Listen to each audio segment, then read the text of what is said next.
Hey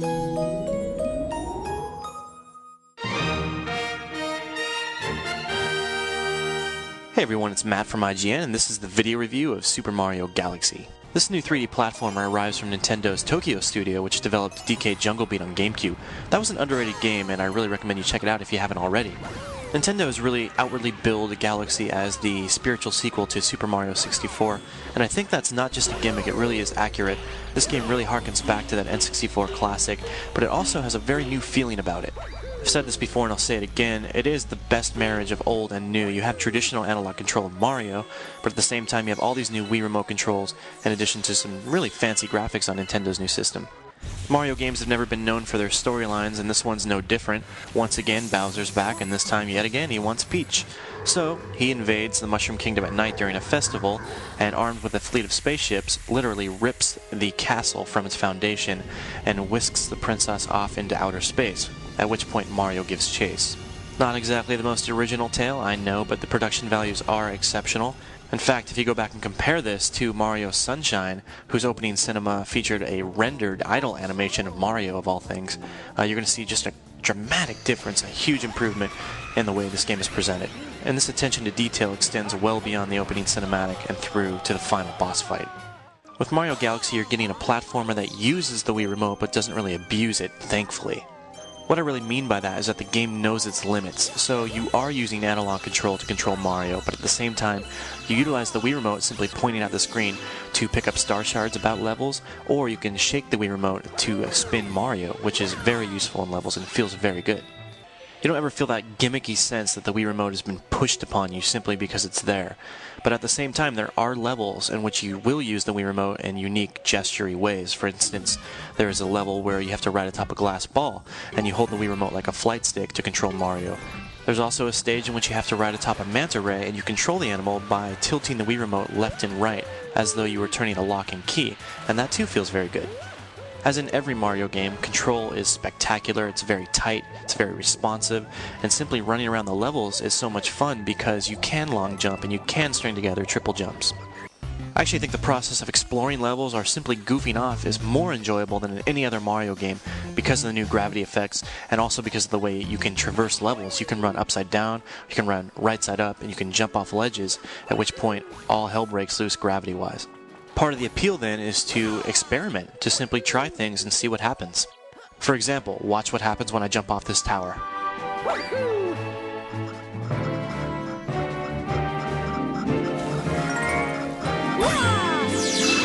I had two fears going into Galaxy. The first is that all the levels in the game would look pretty much the same, clinging to a space motif in the same way that Sunshine clung to an island motif. And second, that Mario would only traverse small planets, never really exploring or platforming atop giant land masses. I think you can see in the footage, however, that both those fears are pretty well unwarranted. The game not only features more than 40 galaxies to explore, all of them very different in design, but it does have those big levels, just as it has the small asteroids and space debris to navigate. But don't take my word for it. I'm going to shut up now and let you watch some of this video.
love the controls in the game just as I love the diversity in levels, but is there anything in Galaxy that's not quite perfect?